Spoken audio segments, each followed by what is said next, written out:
Purnawirawan anggota Polri berinisial KTA ditangkap terkait tindak pidana dugaan pemerasan dan tindak kekerasan terhadap korban.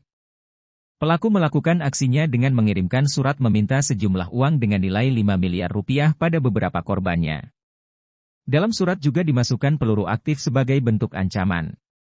Dalam konferensi pers yang digelar di Mapolres Badung, Selasa 28 November, Kasat Reskrim Polres Badung, AKP I Gusti Nyoman Jaya Widura memaparkan pelaku pada Jumat 24 November membuat surat bertulis tangan yang berisikan ancaman kekerasan kepada beberapa korban untuk menyerahkan sejumlah uang berkisar 2,5 miliar sampai 5 miliar.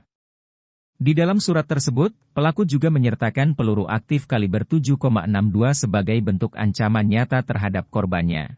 Jadi pada hari Jumat tanggal 24 November 2023, di mana tindak pidana tersebut dilakukan oleh saudara berinisial KTA, laki-laki berumur 63 tahun, pekerjaan yang bersangkutan tidak bekerja, namun yang bersangkutan berstatus sebagai purnawirawan anggota Polri. Yang mana pelaku dalam melakukan tindak pidana tersebut dengan cara mengirimkan surat yang berisi ancaman kekerasan kepada beberapa korbannya, disertai dengan memberikan peluru aktif sebagai bentuk ancaman nyata yang dilakukan kepada korbannya. Jadi dari hasil pendalaman kita perlu kami tekankan di sini pada intinya terkait kejadian ini tidak ada kaitan sama sekali dengan situasi politik yang ada, termasuk juga tidak ada kaitan yang bersangkutan terafiliasi dengan kelompok-kelompok tertentu.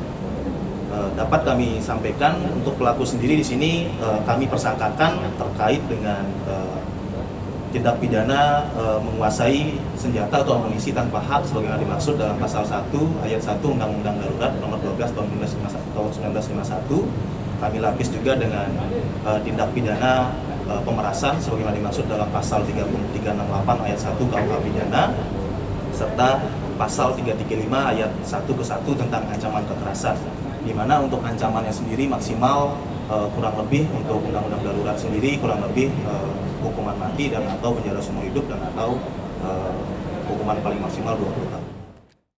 Atas perbuatannya, pelaku disangkakan pasal 1 ayat 1 UU Darurat No Desember 1951 tentang perbuatan menguasai amunisi tanpa hak dengan ancaman maksimal hukuman mati, penjara seumur hidup, 20 tahun penjara.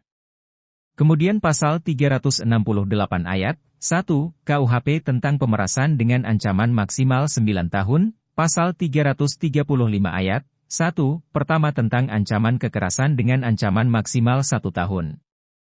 Terkait pelaku yang mengatasnamakan Kapak Merah, Jaya menegaskan bahwa oknum purnawirawan itu tidak ada kaitan sama sekali dengan kelompok-kelompok tertentu.